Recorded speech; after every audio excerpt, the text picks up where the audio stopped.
जय हिंद दोस्तों, कैसे हैं। उम्मीद करता हूं आप सभी अच्छे होंगे। आपकी प्रिपरेशन अच्छी चल रही होगी। काफी दिनों से हम लोग सुन रहे हैं रूस और यूक्रेन, इसके बीच में जो क्राइसिस चल रहा है, जो कॉन्फ्लिक्ट चल रहा है, इसके बारे में। तो क्या आप लोग जानते हैं कि इन दो देशों के बीच में ये इस क्राइसिस का क्या कारण है, क्या रीजन है, ये क्यों चल रहा है, इसके क्या कारणों से ये क्राइसिस उत्पन्न हुआ है और इसके क्या परिणाम हुए हैं और इसके कारण से किस देश को फायदा हो रहा है, किसको नुकसान हो रहा है और ये विश्व स्तर पर अपनी क्या भूमिका लेकर आने वाला है। तो इस प्रकार से काफी क्वेश्चन हैं जो आपके माइंड के अंदर भी आ रहे होंगे। और दूसरा सबसे इंपॉर्टेंट, हमारे जितने भी आगामी एग्जाम्स हैं उसके अंदर यहाँ से 100% करंट के एक दो क्वेश्चन आप लोगों को देखने को मिलेंगे। तो एक छोटा सा चैप्टर है ये, एक छोटा सा टॉपिक जिसके अंदर आपका कम से कम एग्जाम में 1 से 2 नंबर या 2 से 4 नंबर के क्वेश्चन इसमें से आने की पूरी संभावनाएं हैं। तो मैंने ये डिसाइड किया कि आप लोगों के सामने इस क्राइसिस का मैं पूरी तरह से जिक्र करूं और आप लोगों तक ये मैं बताऊं, ये आप लोगों तक जानकारी साझा करूं, जिसके कारण से आप इसको समझ सकें और आपके एग्जाम के अंदर आने वाले जो क्वेश्चन हैं वो आपके पूरी तरह से सही हो और आपका स्कोर बढ़ाएं। और उसके साथ ही साथ देश दुनिया के अंदर क्या हो रहा है इसके बारे में भी आपका थोड़ा सा जो नॉलेज है वो गेन हो, ये मेरा मोटो है। और इसी उद्देश्य के साथ में मैं आप लोगों के सामने लेकर आया हूं आज की इस क्लास के अंदर रूस और यूक्रेन के बीच में चल रहे क्राइसिस कॉन्फ्लिक्ट के बारे में। तो मैं सबसे पहले आप लोगों को बता दूं, ये यूक्रेन जो देश है और ये जो रूस देश है, इन दोनों के बारे में थोड़ी सी जानकारी, थोड़ा सा इंफॉर्मेशन। तो सबसे पहले हम लोग जानते हैं जो यूक्रेन है, यूक्रेन की जो राजधानी है, यूक्रेन की राजधानी कीव, कीव के अंदर है। और इनके जो राष्ट्रपति है, राष्ट्रपति इनका नाम है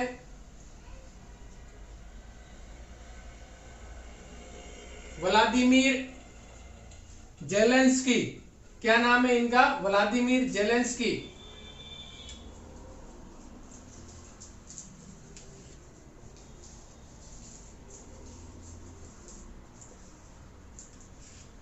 व्लादिमीर जेलेंस्की। यहीं से इंपॉर्टेंट हमारे क्वेश्चन शुरू हो जाते हैं आपके एग्जाम को लेकर। दूसरा है हमारा रूस, रूस की राजधानी है मॉस्को।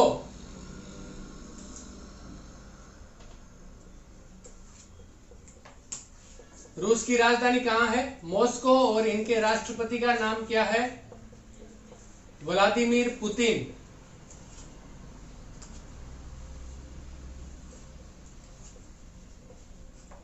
Vladimir Putin. तो ये दो देश हैं जिनके बीच में ये क्राइसिस चल रहा है। यूक्रेन जिसकी राजधानी कीव के अंदर है और इनका जो राष्ट्रपति है वो व्लादिमीर जेलेंस्की है। और दूसरा है हमारा रूस जिसकी राजधानी मॉस्को के अंदर है और यहाँ के जो प्रेसिडेंट है, राष्ट्रपति हैं, वो व्लादिमीर पुतिन है। तो दोस्तों सबसे पहले हम जानते हैं कि इसके पीछे की क्या कहानी है जिसके कारण से ये क्राइसिस उत्पन्न हुआ है और जो आज इस विकट मोड़ के ऊपर आकर खड़ा हो गया है। तो मैं आप लोगों को बताना चाहता हूं, एक यूएसएसआर संगठन था जिसकी 1991 ईस्वी के अंदर विघटन हो गया और इस विघटन के उपरांत 15 देशों का निर्माण हुआ जिसके अंदर रूस और यूक्रेन और इसी तरह के 15 देशों का निर्माण इस यूएसएसआर के संगठन के कारण से हुआ था। तो इस संगठन के विघटन होने के बाद में जब ये देश बने तो इसके अंदर एक यूक्रेन देश बना। और ये यूक्रेन देश की जो स्थिति है, आप लोग यहाँ पे जो मैंने एक छोटा सा मैप हैंड रिटन किया है तो आप इसको देख सकते हैं। यहाँ पे ये जैसे यूक्रेन हो गया पूरा, ये रूस हो गया सॉरी, और रूस के बाद में ये यहाँ पे जो देश है एक छोटा सा, इसकी स्थिति यहाँ पे आप लोग देख पा रहे हैं। और ये जो देश है यही यूक्रेन है और इन्हीं दोनों देशों के बीच में ये क्राइसिस चल रहा है, रूस और यूक्रेन के बीच में। और ये भी जो दो छोटे छोटे पार्ट हैं, ये भी दोनों छोटे छोटे पार्ट हैं जो यूक्रेन के पार्ट हैं। तो ये यूक्रेन और ये रूस, ये यूरोपीय देश हैं जिनके अंदर इन दोनों देशों का जो आपस में ये कॉन्फ्लिक्ट चल रहा है। और यहाँ पे आ जाता है ब्लैक सी और इसके नीचे आ जाता है अपना टर्की देश। कौन सा देश आ जाता है? टर्की देश। तो ये जो क्राइसिस मेन चला हुआ है इन दोनों देशों के बीच में, जिनकी भौगोलिक स्थिति मैंने आप लोगों को यहाँ पे समझाने का प्रयास किया है। अब दोस्तों यहाँ पे क्या हुआ था मैं आप लोगों को बता दूं। 2014 के अंदर इस रूस देश ने एक यहाँ पे यूक्रेन का एक छोटा सा पार्ट आप लोग यहाँ पे देख पा रहे होंगे, ये इसका नाम है क्रीमिया। क्या नाम है? क्रीमिया। ये यूक्रेन का एक पार्ट है छोटा सा और इसका नाम है क्रीमिया। और 2014 के अंदर रूस के द्वारा इसके ऊपर हमला करके और इसके ऊपर अपना कब्जा कर लिया था। तो दोस्तों शुरुआत होती है यहीं से इस कॉन्फ्लिक्ट की, जब 2014 के अंदर रूस के द्वारा इस क्रीमिया के ऊपर अपना अधिकार स्थापित किया गया था। और जब यहाँ पे अधिकार स्थापित किया गया था तो इस अधिकार को लेकर रूस के और यूक्रेन के बीच में युद्ध का जो माहौल है वो यहाँ से बना हुआ था। लेकिन आप लोग सोच रहे होंगे कि 2014 की बात तो बहुत पुरानी हो गई, लेकिन अभी इससे क्या मतलब है यहाँ पे। लेकिन दोस्तों कड़ी यहीं से जुड़ी हुई है यहाँ की। जब इसके ऊपर यूक्रेन के इस क्रीमिया क्षेत्र के ऊपर जब रूस के द्वारा कब्जा किया गया था तो ये जो क्षेत्र है यहाँ पे, ये क्षेत्र गैस बाहुल्य क्षेत्र है।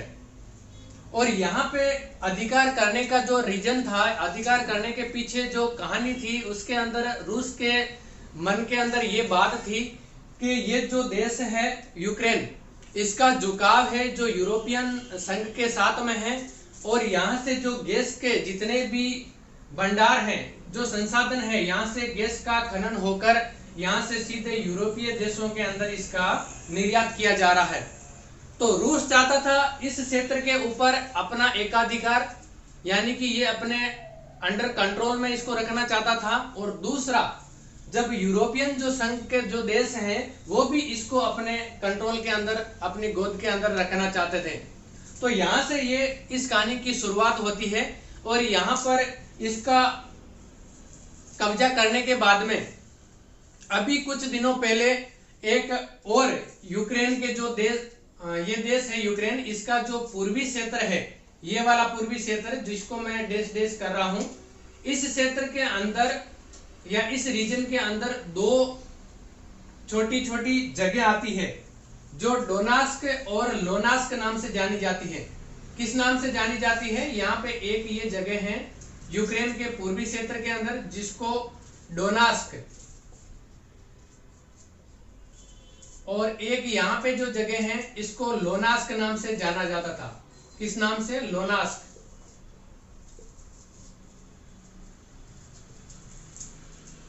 यूक्रेन के पूर्वी क्षेत्र के अंदर, ईस्टर्न क्षेत्र के अंदर दो जगह लोनास्क और डोनास्क।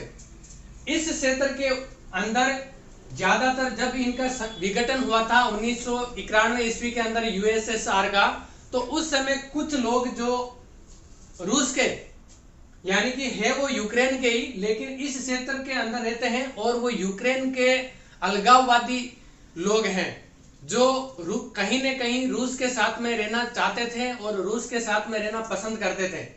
तो कुछ दिनों पहले जब यहाँ पर रूस के द्वारा इस क्षेत्र के ऊपर हमला किया गया और इसके ऊपर अपना कब्जा करना चाहा, तो ये कॉन्फ्लिक्ट की जो कहानी है यहाँ से शुरुआत हुई। और जब यहाँ से इसके ऊपर रूस के द्वारा हमला किया गया तो यहाँ पे यूक्रेनियन सेना के 4 जवान या 4 सैनिकों की मौत हो गई थी।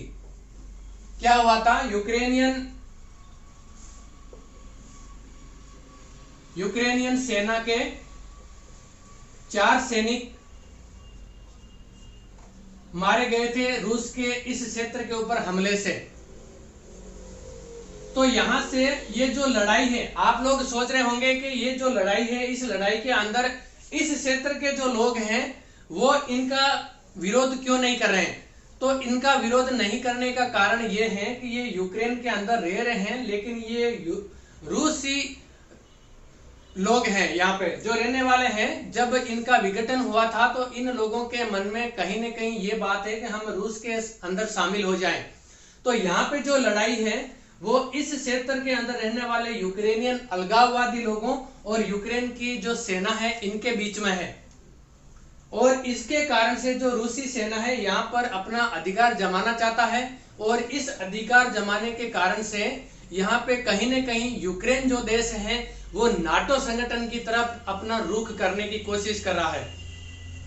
तो पहला जो रीजन था रूस का इस देश के ऊपर आक्रमण करने का कि यहाँ पे गैस बाहुल्य क्षेत्र है और जहां से यूरोपियन देशों के अंदर यहाँ से गैस सप्लाई हो रही है, तो रूस नहीं चाहता कि इसके ऊपर, इस क्षेत्र के ऊपर किसी यूरोपियन संघ का अधिकार हो।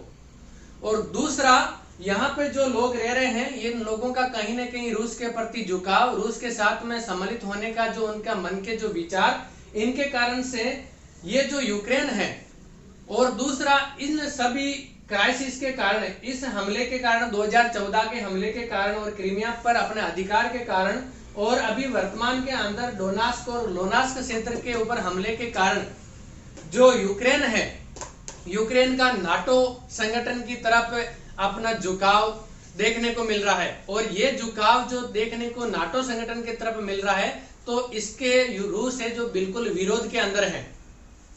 रूस का ये मानना है कि यूक्रेन है वो नाटो संगठन की तरफ ना झुके और रूस के हमारे साथ में आए, लेकिन यूक्रेन है इन दोनों घटनाओं के बाद में नाटो की तरफ अपना झुकाव प्रदर्शित कर रहा है। और इस नाटो जो संगठन है इसकी मैं आपको यहाँ पे छोटी सी जानकारी दे देता हूँ। नाटो संगठन क्या है? जो नाटो संगठन है ये North Atlantic treaty of organization है, यानी कि उत्तरी अटलांटिक संधि संगठन। क्या है नाटो का फुल फॉर्म? उत्तरी अटलांटिक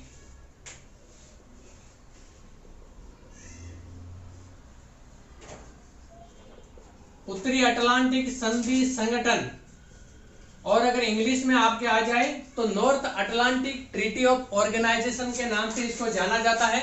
और इसके अंदर 30 देश सदस्य हैं इसके, और अभी वर्तमान के अंदर जो इसका 30वां सदस्य देश बना है वो मैसेडोनिया है, और मैसेडोनिया इसका 30वां सदस्य बनकर नाटो के अंदर अभी वर्तमान के अंदर 30 सदस्य देश हैं।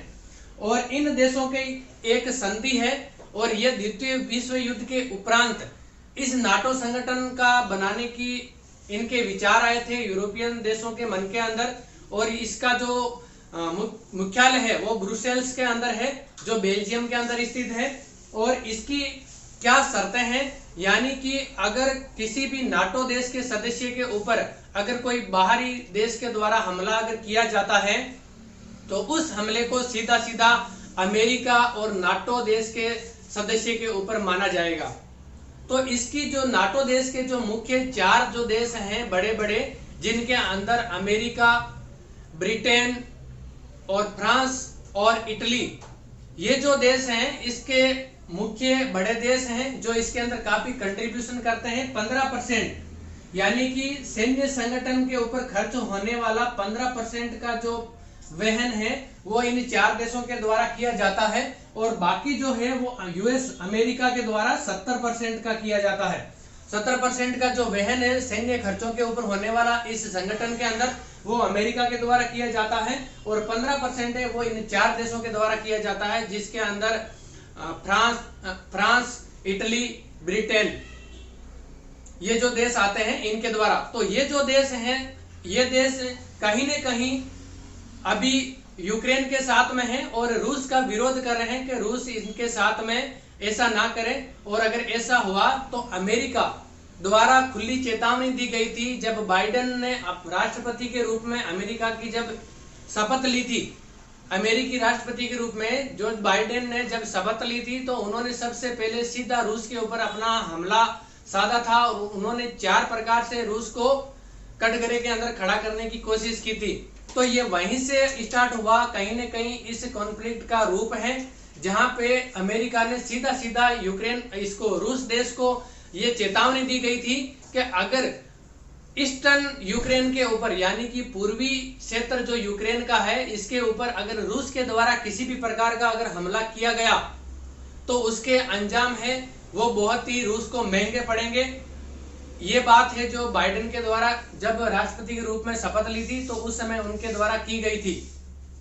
तब उन्होंने बोला था कि किस प्रकार से इसका जो है चैलेंज किया था, और चैलेंज के अंदर इन्होंने क्या शर्त रखी थी। तो अमेरिका ने बोला था अगर ऐसा हुआ तो अमेरिका अपने 2 सैन्य लड़ाकू जहाज क्या करेगा, 2 सैन्य लड़ाकू जहाज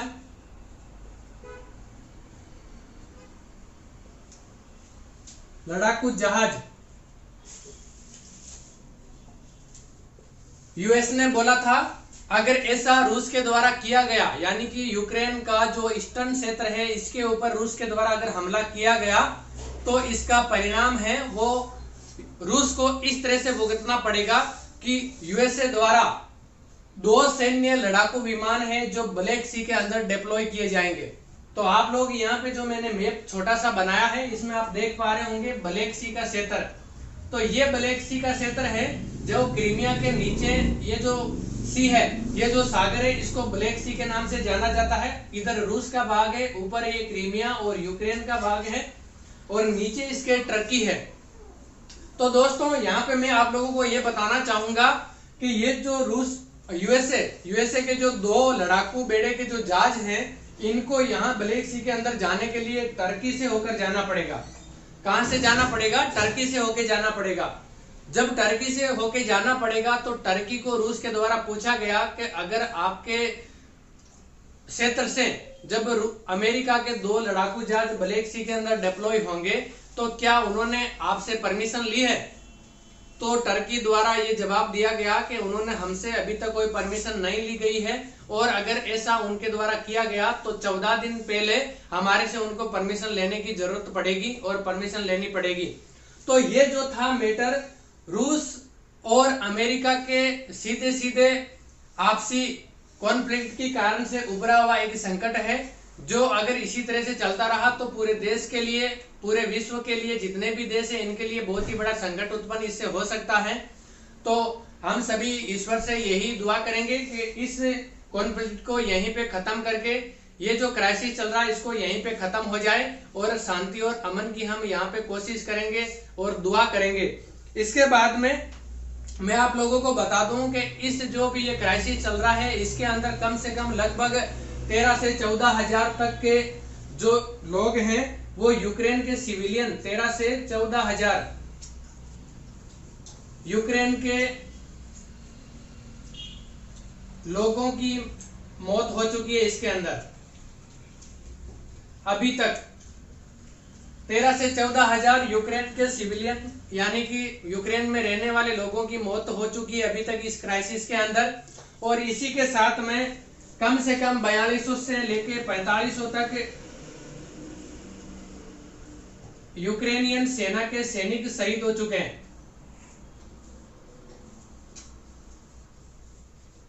और इसके अंदर ये जो फ्रांसिस, ये रूस की जो बाहुल्य, रूस की आबादी या रूस के देश के प्रति झुकाव वाले बाहुल्य क्षेत्र के लोग या यूक्रेनियन अलगाववादी जो लोग हैं जो इस क्षेत्र के अंदर रहते हैं, जो लोनास्क और डोनास्क के अंदर, तो यहाँ पे रहने वाले लोगों की भी कम से कम 6000 के लगभग इन लोगों की भी यहाँ पे मृत्यु हो चुकी है इस क्राइसिस के अंदर।